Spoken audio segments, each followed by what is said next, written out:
I have somebody that I want to call that knows a lot of information with regards to Lisa. Let me give her a call. And this is with regards to Marisela Botello, the woman that went missing when she flew from Seattle to Texas. I think like the last night there, she meets this guy at a bar. The guy takes her back to the house. At the house, there's these two other ladies. They go to sleep in his bed. He wakes up at a certain point at night. Lisa had a knife, supposedly her hand on Maricela's throat and a knife, like doing a jerking motion. And he wakes up and he gets up to run out. Nina pushes him. He leaves. There's blood and DNA evidence found at the house and the carpets and etc. There are two GPS pings for the ladies are tracked going towards where the body was found. And so it's a very long, kind of complicated story when you go in depth. And so that's why I was recommending, if you guys haven't watch the timeline video or watch yesterday's live stream. And with this, we have to kind of straight get into it. So let me call her right here. And if you guys could hit like to it, I'd appreciate it. The trial's starting soon for this case as well. Let's see here. Let me fix the volume too. Sorry about that. Hello. Hey, Jen. How you doing? Hey, good. How are you? Good. Thank you so much for waiting and being patient. And thank you for coming on too. I appreciate that. Of course. So I wanted to talk to you about Lisa Dykes and the history. And can you first start off with like how you know her, like the relationship? And I guess that's a long story too, but It is. It's a very long story. And forgive me because I have headphones in one ear and my volume down on my computer and you in the other. So forgive me for that. So also, just I want to preface for my privacy, my protection, because I know so much and I was so close to this, knowing this person, that I'm here in chat so I can read questions, Mel. If anyone has questions, I'm more than happy to answer those. I'm unfortunately not going to answer in chat just because it has, my name and stuff like that. So if anybody has any questions, just feel free to jot them down, or if you want to answer, ask them. Yeah. I am reading this. And the way we're going to do it, so I don't want you to get lost, because it's easy to get lost in the chat. I do it too. Katrina is going to be capturing the chats for us. And so like, okay. I want you to like take us through the story. And like, I think towards the end, I'll start going through the questions with whatever time you have left. Okay. Perfect. So I have known Lisa since 1998, and I met Lisa back in the day, and Lisa was actually married to my ex-husband, so we share the same ex-husband. And at the time when I met her, I was a lot younger than I am now, obviously. She was working as a paralegal in Florida, where I met her. And my ex-husband had met Lisa by means of he had an accident. He needed an attorney. Went into a law firm, and she was the paralegal on his case for his attorney that he was seeking help for, right? Mm-hmm. So they became kind of friendly. They were friendly with each other, and she had done a lot of work on his case. So he spent a lot of time there. And she was a paralegal at the time, right? She was a paralegal. Yeah, she's a paralegal. And he goes there because he was injured. Yes, because he was injured. And they spent a lot of time together just because of, those type of personal injury cases. There's a lot of back and forth and communication, not so much with the attorney, but of course the paralegal. So they became friends. throughout that process of meeting and his case.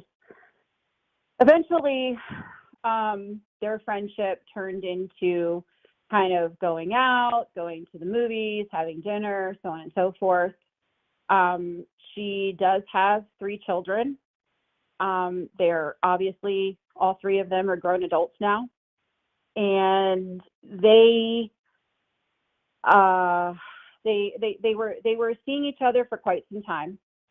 And they were married. And they got married in 1999. And I was friends with my ex-husband. I was around for a lot of this marriage.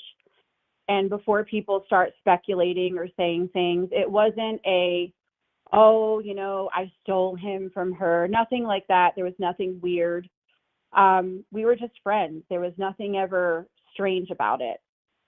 And throughout the process, Lisa, being born and raised in Kentucky, she was very conservative.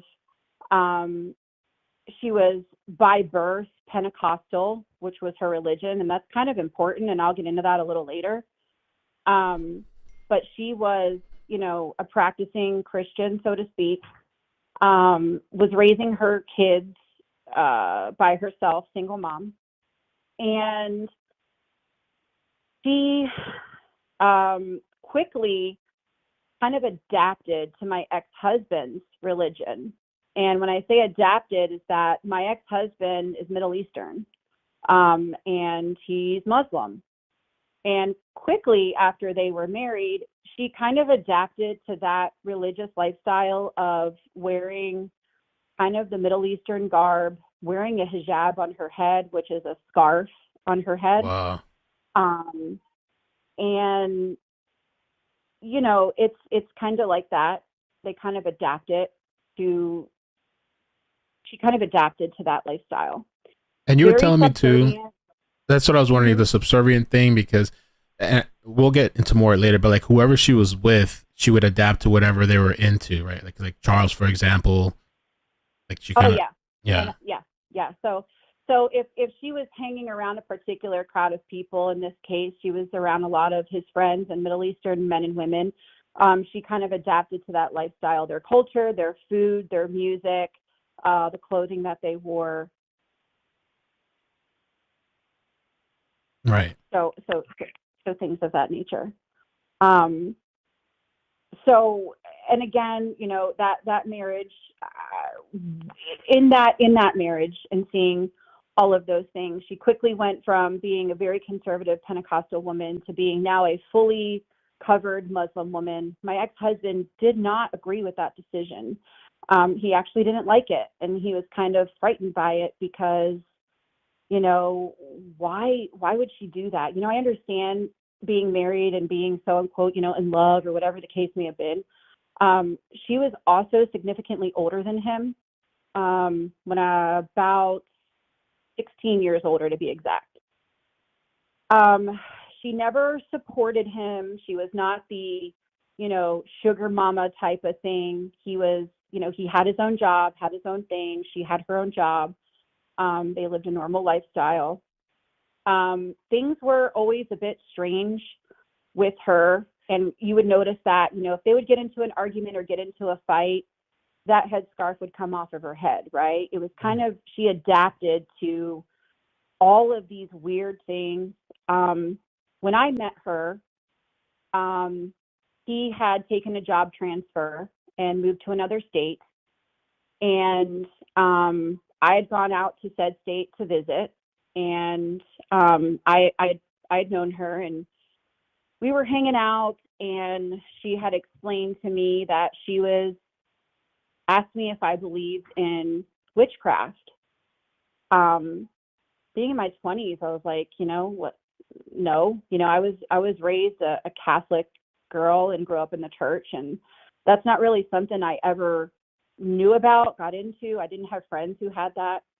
But she was heavy into the witchcraft situation, black magic, casting spells. She had told me at one point that she had one point in their marriage, you know, where things were getting kind of ugly. She had cooked food and actually put her, and forgive me if I can't say this, I don't know, Say it. had put her menstrual blood in his food to kind of, you know, keep him forever. It was a little strange. I talked to him about it. I told him, and he was just like, you know, this is BS. She's full of it. She's, you know, that's just nothing. He never really saw it, but she always talked about it a lot. And it just got progressively weirder as time went on. Moving, do you have questions so far? I don't want to miss anything. No, it's okay. So Lisa, she has kids, right? But this was not with your ex, right? No. None of his children. Right. No, the only child that my ex has is my child that we have together. So, okay. And we're not talking about Bill because people are confused. We're not talking about Bill. We're just not putting his name out. No. And so he had an injury. He went into this law office where she was working. That's how that came to be. They end up getting married. This whole thing too, I don't know if you want to talk about, because so they end up going to another state, right? Right. The whole moving thing. Yes. So, and I can kind of get into that too if there's questions about that. So he had transferred with his job, and this is not Texas. Okay. He had transferred with his job from Florida, where we were currently living, to another state in the Northeast or Midwest, if you will. And he was working there. I wound up moving there, and she was living there. At this time, they were separated, right? And that's important to know because he and I, their marriage was just completely and utterly just trash. A lot of arguing, a lot of money problems, a lot of things that she did he just disagreed with. And we had moved to the state. And again, just not disclosing for privacy and things. And this case is ongoing and active. So I have to be very specific and very careful with what I say. So we were living in that state, he and I, and she wound up following him to that state even after they were separated. And we were just like, you know, what the hell? This lady's just uplifting, you know, uprooting her kids. And a lot of people are like, well, weren't her kids in school? No. And that's kind of important because she never sent her children to public schools. So she has 3 children. She has 2 boys and a girl, and they were school-age children, and they were never permitted to go to public school. And she didn't even homeschool these children. She just kept them in the house. They were very secluded, very, they were fostered at home. They were never allowed out. And that was when we were asking, you know, Lisa, why aren't you sending the kids to school?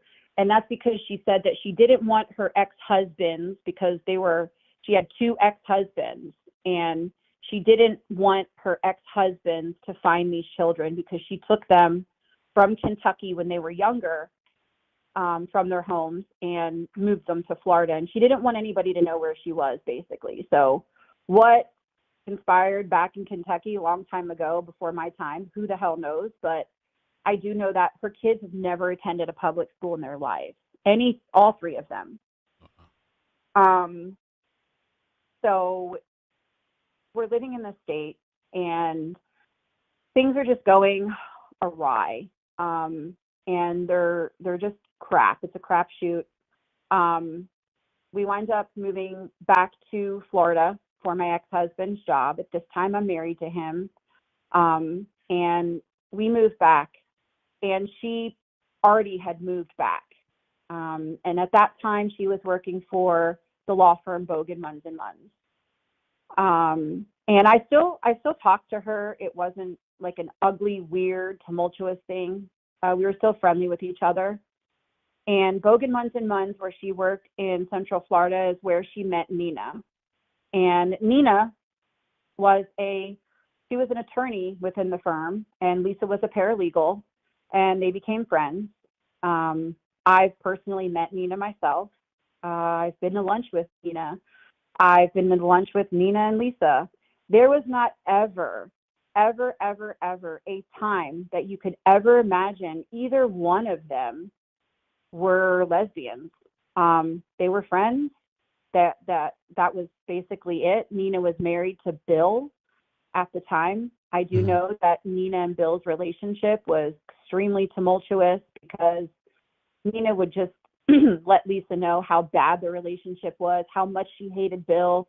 She wanted out of the marriage. Bill was protective, overprotective, was keeping her from her own money, his money, and there was a lot of issues. So Nina and Lisa spent a lot of time together, and Nina traveled back and forth from her home in Pennsylvania to Florida. She was an attorney, like I said, so she traveled back and forth a lot. So it was, and again, Lisa was still discussing the witchcraft situation. At this point, she's completely given up the Islamic religion. Now she's back to, Lisa again, and conforming to, it's too hot in Florida. I can't wear this headscarf now. I'm taking it off. And then we went to wearing like the pentacle around her neck, like the star. I think it's pentacle. I think it's what it's called. And that was kind of what she did for a long time, and that's who she was. And guys, things just real quick. progressively. I'm sorry. Real quick. People are thinking you were married to Bill, or you got married to Bill. Bill is was Nina's husband that passed away.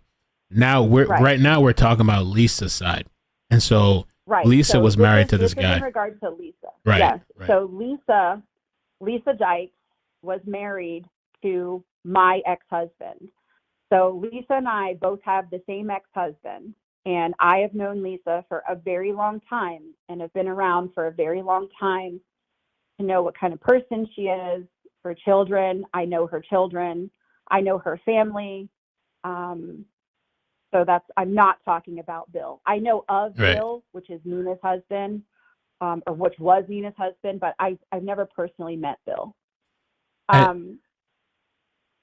And just a quick question too, because I had the notes from our other conversation, and so just the other thing too. I remember you had told me previously, like there was several times that Lisa had mentioned like wanting to have a three-way, even though you guys didn't, but she had mentioned it. Oh yeah, that was something that I always used to tell my ex-husband. Like I felt like her motto was, "If you can't beat them, join them." And that was just something, she was very strange with that. Again, very possessive, very subservient, very conformative to whatever, situation she was in, surroundings of people. She was very conformative to that. And that was something that, she had discussed for a long time. Obviously, that's never happened. To clear that, that's never happened. Right. And she was kind of like, we'll leave out, because we had our previous conversation, but she was in a way controlling him too with stuff. That's why I guess for a while she was able to kind of manipulate things. Yes, she was. Yes, she was. Right. She very much was. So that, and I can't speak really on that too much, but she was controlling in nature when it came to my ex-husband. And to preface that, like he and I, we're the very best of friends right now. We have a daughter. We're parents. We're local here in Texas. We live a mile from each other. Okay, yeah. I was gonna say, don't give too much identifiers. That's okay. It's okay. I'm okay with that. That's totally okay with that. That's something that people know, and that's fine. Mm-hmm.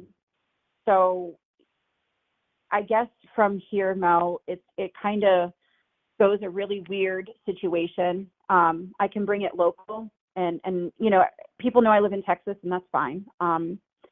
But I will say that he eventually, my ex-husband was offered a specific job here in the area, and he was offered to relocate here to Texas from Florida, and we did. When we relocated here to Texas from Florida, my ex-husband's mom had become terminally ill. And at that time, I was divorced from him. We divorced quite some time ago when my daughter was a baby. And we didn't divorce on the grounds of, you know, any other weird Lisa things or anything, anybody involved. It was just, he traveled a lot. We were in 2 different places. And, you know, it was just, I was tired. I was tired of being married. So Lisa found her way eventually back here to Texas. And I had already lived here. My ex-husband had lived here. And she found her way back to Texas by means of contacting him after quite some time, and was kind of like, you know, I know your mom is terminally ill and I can take a leave of absence from work and I can help you with her. And that was his weak spot. You know, his mom was his everything. And he was kind of, you know, me having a small child and being a stay-at-home mom, and then I went back to work eventually. That was appealing to him because he traveled a lot with work. So when that happened, and it was kind of like, well, you know, if she's here, then she can help take care of mom. And I'm kind of like, against better judgment. I mean, if it's going to help your mom, then I'm not against it per se. But you know, you do what you got to do. So that's kind of how she whittled her way back here from Florida to Texas by means of that. And what's really strange is that I know yesterday on your show, it's not strange, but you had someone here talking about where she lived out in Wilmer. That house is very relevant. She rented that home, just to clarify yesterday's conversation. She was living in Wilmer. She rented that home. And we're talking about where Marisela's body was found, like right by there. Correct. Wilmer, right. Across the street. There is a like lot across the street, like I don't even know how to explain it. It's like an open field type thing. And it made me absolutely sick to my stomach when watching the news and hearing all of this unfold and hearing where they found that girl. I told my ex-husband, I'm like, oh my God, she lived right across the street from there. Obviously she knows that area. She lived there for a good 4 years. She rented that home. It was a rental home. She lived there with her 3 kids and her brother. And coincidentally, that was where they found Marisela. Right. So they, my ex-husband's mom had passed away, unfortunately. And we kind of got into it, if you will. We kind of lost track of I didn't want to be around her. It got to the point where she was so different and so weird, Mel, and just not the same person I knew 20 years prior. You could tell that there was like a shift in who she was. Like what? More manipulative. She was manipulating, gave ultimatum. Her spirit was different, and you could tell her spirit was different. And it was awful. So we kind of lost track and we hadn't spoken in quite some time. I saw her walking through the mall one day.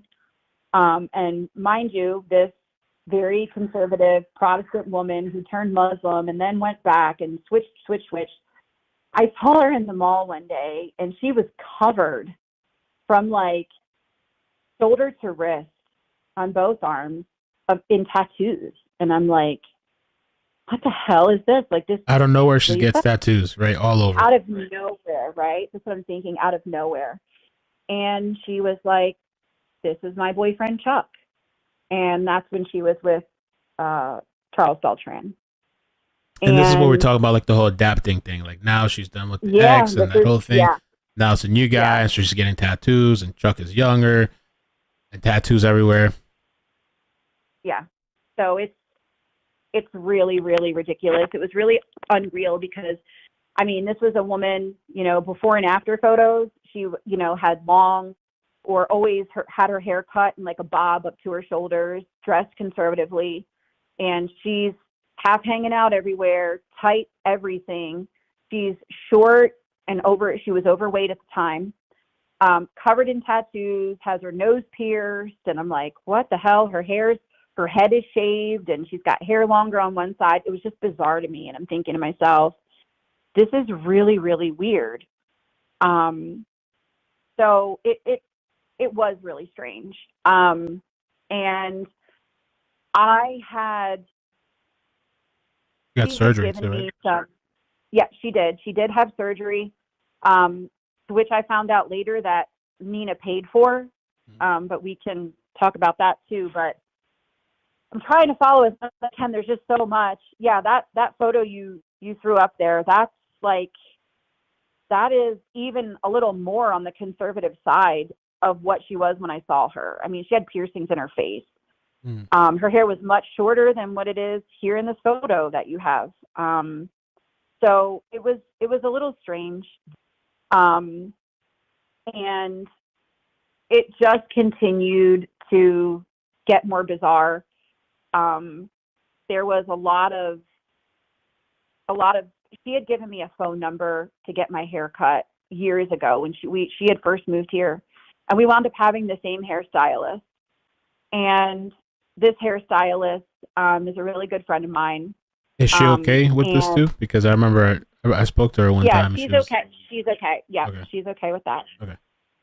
So the hairstylist is a friend of mine. And I know for sure that when this supposedly took place on this date with Marisela, the hairstylist was very freaked out because exactly a week later, Lisa showed up at the salon to have her hair cut. After the murder, after she went missing, she was murdered. Yes.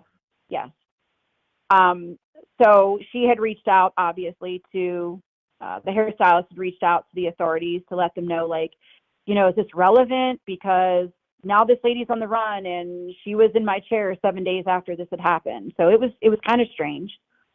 But I had found out about all of this happening. Again, I had no contact with her. I wasn't friends with her. I didn't talk to her. But I was sitting at home one day and saw the person of interest photo of Chuck flash up on the news screen, and I'm like, that looks like the guy, that looks like Lisa's boyfriend. So I called the hairstylist friend of mine, and I'm like, is this the same guy? She's like, no way, it can't be. So then we started investigating Chuck, and I'm like, this is the guy. Now, at this time, Lisa had moved Chuck into her house. They had lived out in Mesquite, where this murder had happened, was living out there. She had told the hairstylist, that she was, paying for everything for Chuck. The Audi that, was shipped up to New York State or whatever, she bought that car. They were living together. They had a serious relationship, and it was nothing like that. There was never a serious relationship type vibe around this. It was always, she was paying all of his bills. She was giving him a place to stay, and she was facilitating all of that. And she always had a need to have somebody in her life. She longed to have a male figure living with her, being with her in her life all the time. So it was kind of weird that, Chuck was that person. And then watching the news and seeing the stuff, it started to unfold. And then I started to investigate and ask questions. And I was just sick, At that time, I had no means of communicating with her. I know she was working for another law firm here in town. And I had an email address for her, and I emailed her, like, where the hell are you? Do you know that people are looking for you? Right. I never got a response back, but it's just question away, because I'm nervous. I'm so you're good. awkward. So no, you're good. I'm so sorry. No, you're doing amazing. Don't worry. And this is like such a hard story to tell. I don't even know how to tell it myself, because it's just all over the place, and it goes a bunch of different directions. And there's a couple of questions I have here from the chat. But I wanted to ask real quick too, because I remember one time too with your ex-husband, he had mentioned to me on the phone a couple of times about this whole the pact. What is it? The The ritual pact or the binding ritual that she was trying to do. Oh. Okay, that's good. That's Yeah. good. So she had once told me that my ex-husband, she kind of laughed it off like it was funny, right? But she had told me that she cut his hair, cut a lock of his hair in his sleep, and cut a lock of her hair and like binded their hair together and lit it on fire and buried it in the backyard. Wow.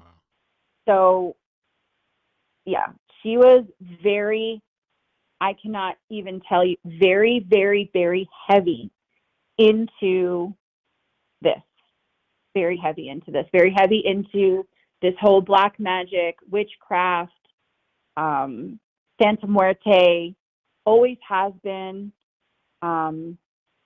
You know, it was something that she's always done for as long as I've known, other than in the very beginning when, you know, she was this Protestant, proper conservative person. Okay. Let me get some of the questions here. So we already answered this. So her ex is still friends with her. You guys are still like best friends, right? Yes, we are. We are. Okay. Here somebody said, wait, they got remarried? No. No, we're not remarried. Lisa was married to your ex first, and then you got married to him. Right? Yeah. Okay. Okay. There, Joe asking here, please tell us, when did you meet Nina for the first time? That was earlier. Let me think back. I'm trying to remember the exact, let me think about, I don't have an exact date. Year, it probably was, let's see, 99, 3, 4. I want to say it was in 2006, if I'm correct. It's whenever Lisa was working for Bogan Munns and Munns in Central Florida. That's when I met Nina for the first time. And so do you know, so these people, oh, the other thing too, and I don't know if you want to talk about it or not, or we'll leave it alone. It's kind of like, I don't know, that whole thing with Lisa's brother, Jimmy. Oh boy. Okay. I don't know if you want to touch on that or not. Yeah, I guess it's just more weirdness to the family.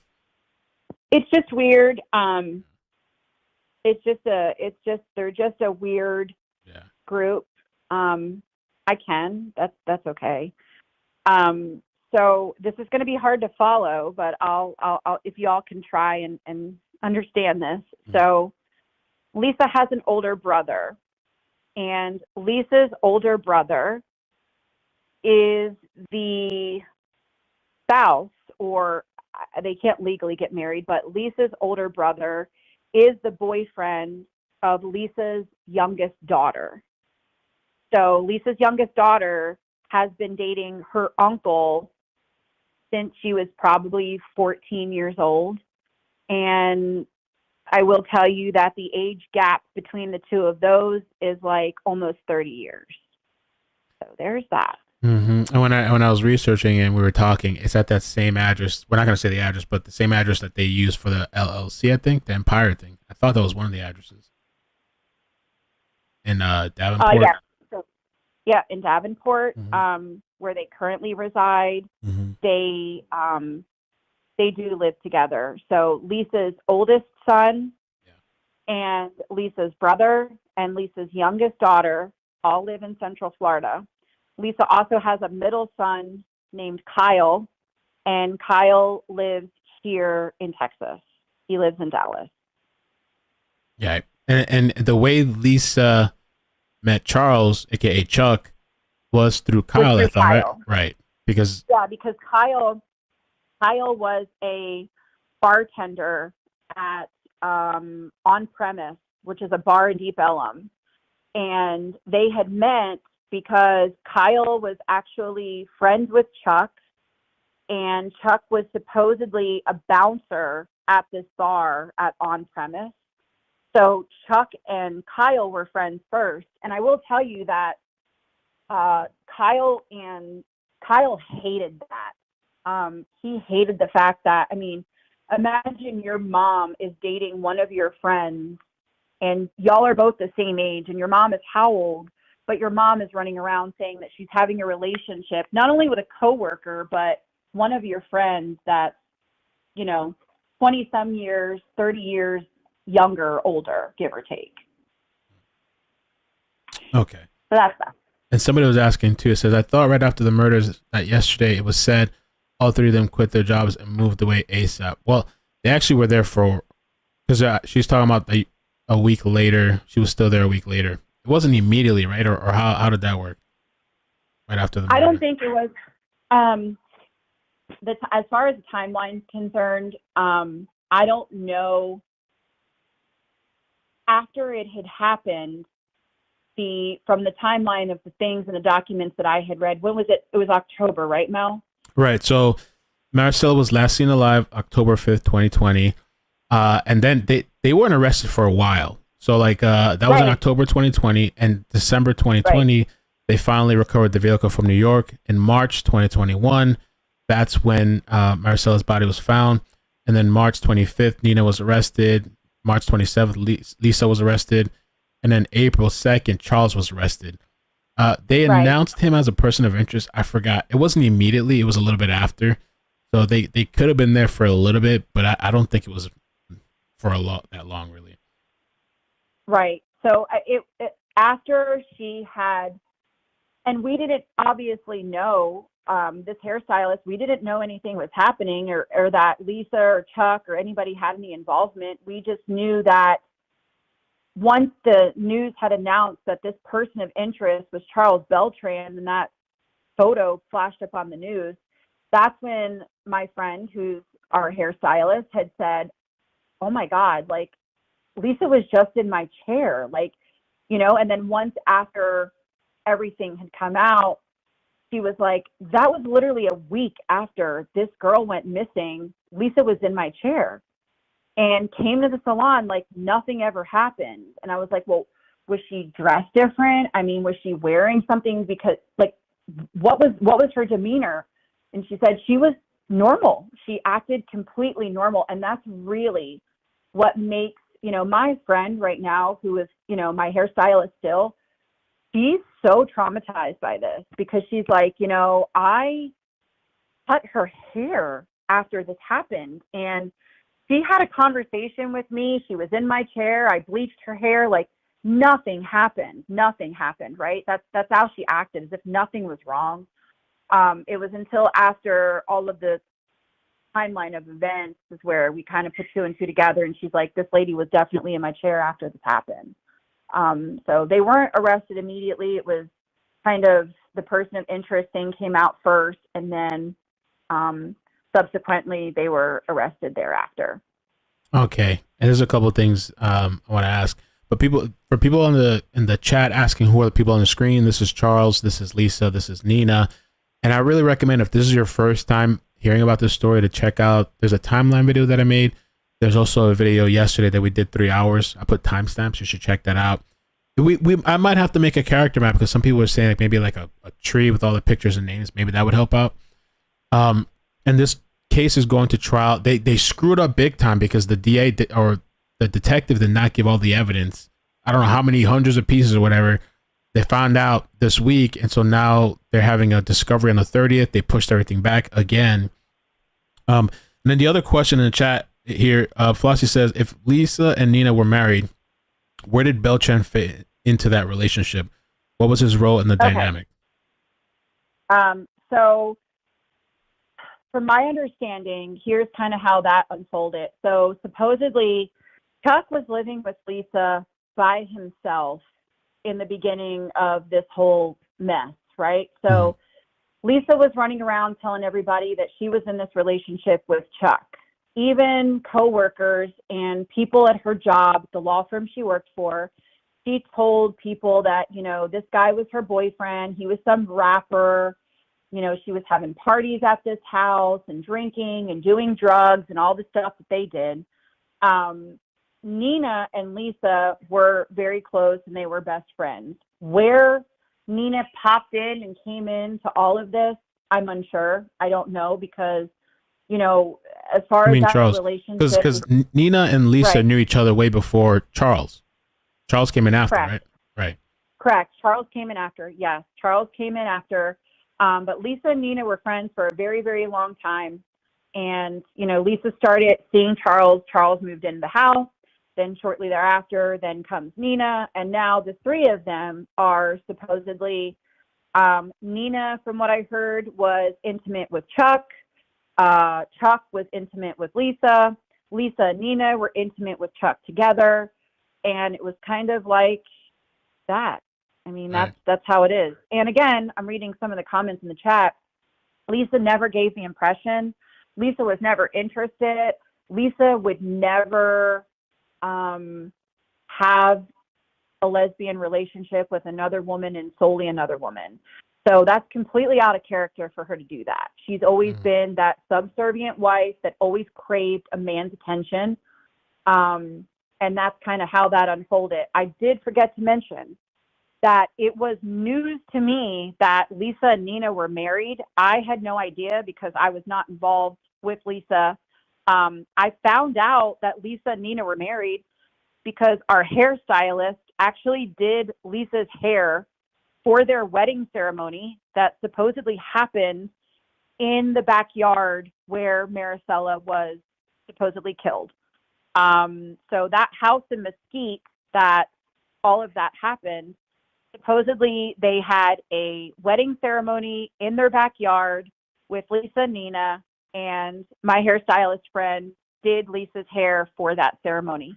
And she called me and she's like, girl, do you know that I just, I did Lisa's hair because she's getting married to Nina? I'm like, what? What the hell is that?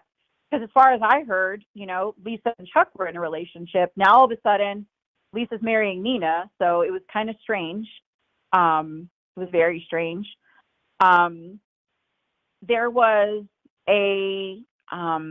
also, I want to just put out, Mel, before any other questions. There's a couple of groups that are online on Facebook about Marisela.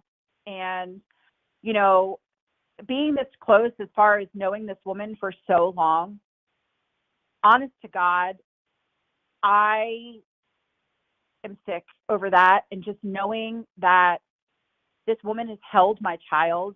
I'm a mom, first and foremost. I couldn't imagine what I would feel like losing my one and only daughter.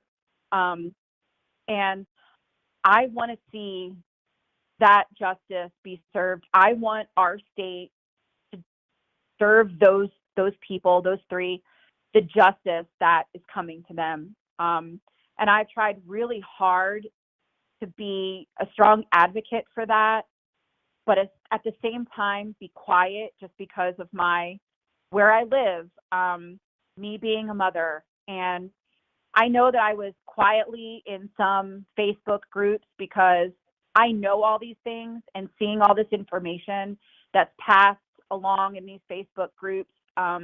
There's been some untrue information posted about myself, about my ex-husband, and that's completely unacceptable, completely off limits. I know that a lot of people just kind of want to get out there and be a help. Sometimes it's harmful to other people by putting information and false accusations and things on the internet, because it is the internet, it's social media. It's not, as much as we want to say they're guilty, as much as I know in my heart they're guilty just based off of Lisa's past and who she is, they're innocent right now until that's proven. And we need to allow for the justice system to do their job. Hopefully, from what I'm seeing online, it's not, going great with the trials so far. But trust and believe that I've done my part in speaking to who I've had to speak to. But just refraining from things and false things on the internet, it's not ever okay to do that. So I just wanted to put that out there, Mel. It's happened to me. I've had to put a stop to it. I've had to consult legal counsel. I've had to make sure that, you could, Mel, you can attest that you've checked me out, Yes, I have, definitely. Yeah. I mean, we've known each other. So I'm not just a person saying I know. I mean, Yeah. I've been Mel almost knows, like a year or two now. But yeah, it definitely checked and vetted her out and everything. Yeah. Um, and so somebody was saying to, I know you have to probably go soon. Okay. The whole thing, they were married, right? And so, I mean, I know you don't know the legal thing, but like, do you know when they got married? Nina and Lisa? I don't believe that their marriage is legal. Hmm. And Because when they I will, bonded out, they were staying with each other. Weren't they staying in the same address when they first bonded they out? were, when they first bonded out, the address that was listed on that bond paperwork was the address to her youngest son, Kyle. For both of them, That's wasn't where it? that's where he resided. Kyle and his girlfriend. Um, they were staying in a Dallas address, and when Lisa and Nina bonded out of jail, they had nowhere to go. So they were staying with Kyle, and at the time, Kyle's girlfriend. They were staying at that address. They did live together. But here's the fun part: Lisa and Nina are very slick. They're very slick with the law. They're very slick Right. with loopholes. You know, I know you mentioned that there was like a cease and desist that was written. I found out personally that cease and desist was not an actual cease and desist. It was something that Nina had written. So I know that for sure. They're Right. very slick with loopholes, the law. What Lisa knows the law very well. you heard the Very well. supposedly too? She said, "Well, like I was the asshole YouTuber or something." So Yeah, yeah. You were the what was it? Some asshole on YouTube is spreading a bunch of information, and I need him to stop or whatever that was. So we heard that story from Nina. So they were not. I want to say that I didn't do my research as far as the state of Texas is concerned, but I do know that the state of Texas considers someone to be married as long as they are together for longer than a year. They have to share the same bank account and the same address, and they recognize common law. So they were able, Lisa was able to take, Lisa was able to go back to her maiden name. I know that Nina, for whatever reason, on some of the paperwork took Beltran as a name. But here, you can sign your name whatever you want. You know, if you want to sign it Buttercup, you sure can. let So me. I know that. Okay, awesome. Thanks. Let me try to squeeze a few more in. Um. Hold on, I got a couple here, and I had something in my head that slipped. Okay. Okay. And this one I know. Does Lisa's daughter have kids with her uncle? No, right? Not yet, anyway. Or do you have they had kids? I hope not. No, no, no, Okay. no, no, no, not at all. She does not have kids with her uncle. I do know that she has some sort of condition to where she cannot have kids. So Who does? they do not have kids. Lisa's daughter. Okay, gotcha. So Lisa's daughter does not have any children. None of Lisa's kids have children at all. They're all childless. Okay. Um, Flossie was asking, so was their marriage a marriage of legality protection so they didn't have to testify against one another about all their dirt? I want to say no to that because they were married before any of this happened. I do think that their marriage was due to financial reasons because Nina's husband, Bill, had passed away, and Nina supposedly inherited a lot of money. And Lisa's very smart with that. So I feel that marriage was due to Lisa being able to have rights to that money that Nina had. But this happened, their marriage happened before any of this things with Marisela. So I believe that their marriage was for financial benefit for Lisa. Okay. Do you think that on some level that Lisa and Nina could be using Charles as a scapegoat? Could he be their fall guy in a sense? That's Flossie. Um, I, I don't know. I'm not inclined to say that because I don't know this guy. I have no idea who he is. I've seen his face one time in my life, but I have no idea who he is. So I can't give that statement because I just don't know. It could very well be, but I have no idea. And Somebody said clearly not a gag order on this case. Not that I've heard of. Right, none. Um, Somebody else asked, Orion, Lisa and Nina had numerous surname aliases, right? A few, right? Oh, they have a ton. Yeah. So Lisa goes by Lisa K Dykes with the initial K, Lisa Kay Dykes, Lisa Beltran, Lisa Joe Dykes, Lisa J Dykes, Lisa Ahmed, Lisa Williams. She does go by Williams, Lisa Williams, Lisa K Williams, Lisa Joe Williams. Nina is, as far as I know, Nina T Marano, Nina Tamar Marano, Nina T Beltran, Nina Tamar Beltran. So they got a lot. And I know that they have a lot based off of like records and stuff that I've searched. Because I used to live in Florida, I know the legal system around there a little bit. I have family that's in law enforcement, and those are public records that you can search. I know that they opened up an LLC, which was a law firm supposedly out in Davenport. It's not a law firm. It's actually Lisa's children's home. Right. But those records are, Nina Marano. I think it may be Nina Beltran. I don't know. I don't remember. It's so much. So. There's a bunch, yeah. Joe in the chat was asking, Joe, I think Joe says, there you go. Nina did exactly that. Stole from my dad's estate. I thought I recognized that name. I think that's Bill's son there. And he asked the question, did you ever meet Bill Marano?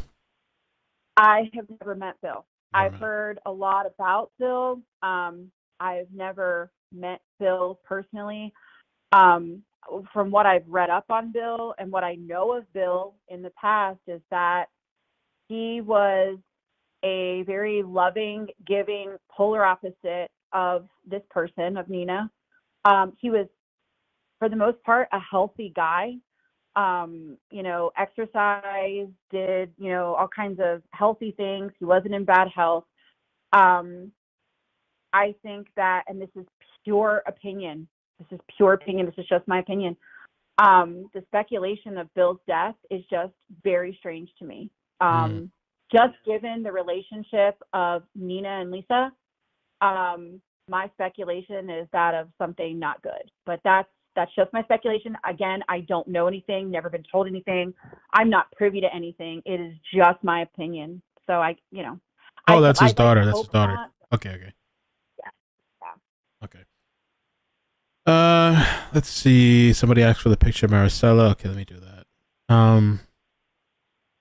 Any other questions? Let's see here. I think that's it so far. Let me go down the. Yeah, I think we got everything we covered because I remember. And if there's anything that I missed, this is like 25 years of my life and knowing this person and knowing Lisa.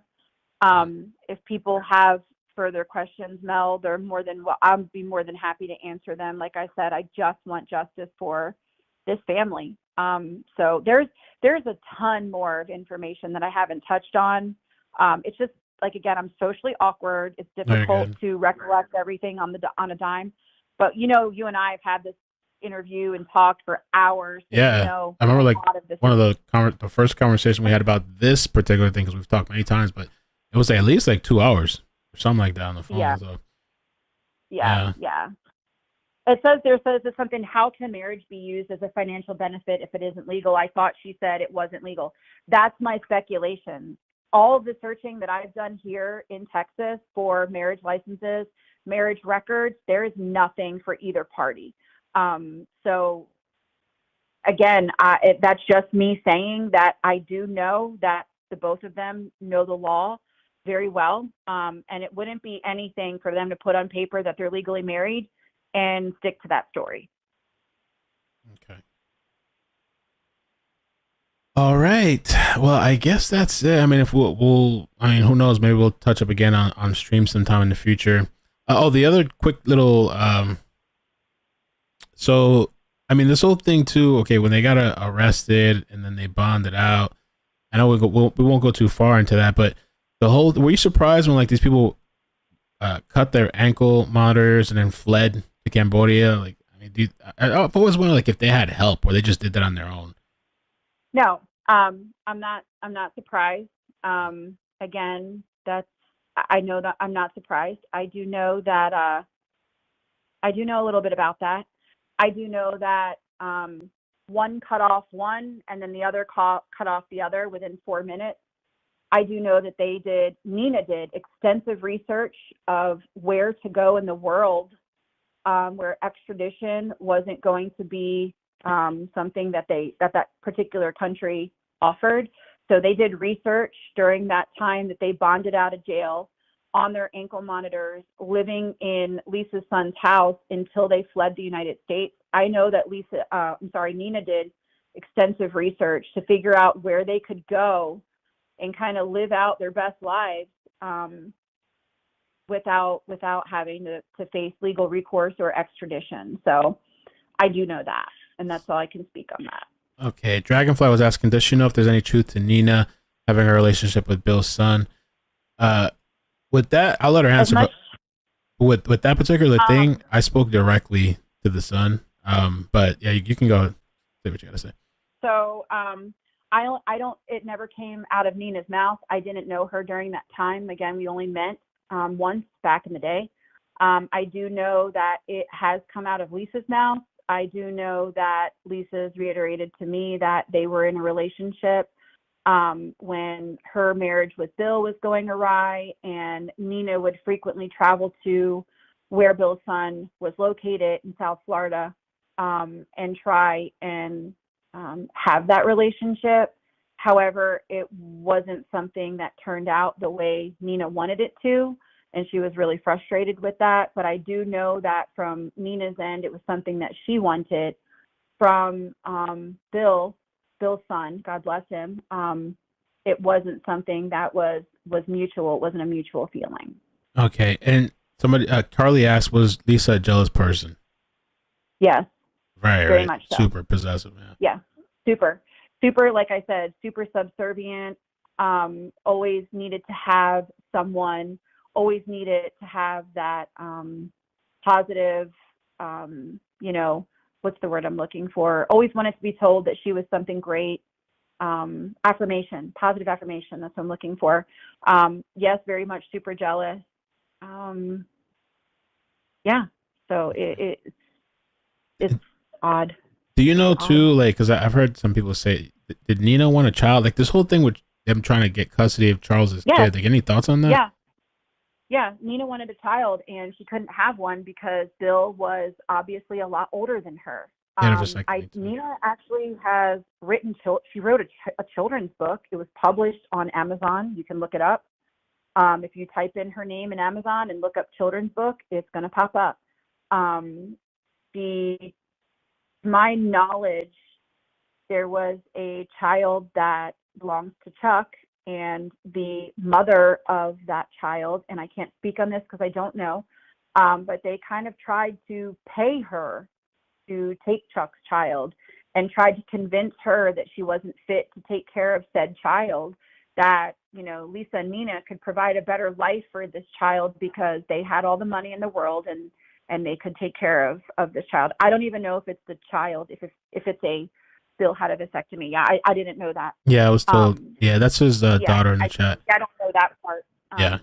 But yeah, Mrs. Stoner is a children's book. Are you kidding me? Nope, she definitely wrote a children's book. Yeah, she did. Yeah, I'll see if I talked about it yesterday on the live, but it's called Tippity Tap or something like that.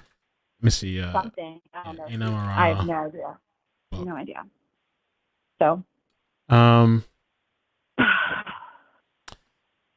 Yeah, here it is. Let's see. Is there any other things I can squeeze in? I know you got to go. I'm just reading through some of the comments. What I find extremely hard to believe is that Charles, Chucky, whatever, unwillingly had anything to do with it. He got up and left. Again, my opinion. It is my opinion. This is strictly my opinion. Do I think that Charles, Chuck, planned this to be? I'm going to go and say no. Honest to God, I'm going to say no. Again, knowing how Lisa is as a person, there was another woman with someone that she wanted in her home, And I absolutely foresee Lisa doing or Nina doing or both of them doing what had happened, because there was another woman in their home with someone that they loved or they wanted or they, whatever the case may have been. I definitely think that it was a caught up in the wrong place at the wrong time. I think he was probably just trying to have, you know, a fun time with a very pretty girl, and unfortunately was caught up in that mess. I don't think he saw it coming. I don't think he thought it was planned. That's just my opinion. Okay. And Bill's daughter in the chat says Nina was taking prenatal vitamins. Then I found out she was intimate and cheating on my dad with my bro. Yeah. Yeah. Yeah. Mm-hmm. Yep. And that is true. Okay. And the whole black magic, you think that all started with Lisa and then Nina and Charles picked it up? Well, I don't know. Again, I don't know enough about Chuck to get into his background, but like I said, for as long as I've known Lisa, it's been something that she's practiced in the early 2000s until, you know, whenever. She was very vocal about it. Those who knew her, that she was practicing in that. Her son practices that as well. Her youngest son. Her daughter does not.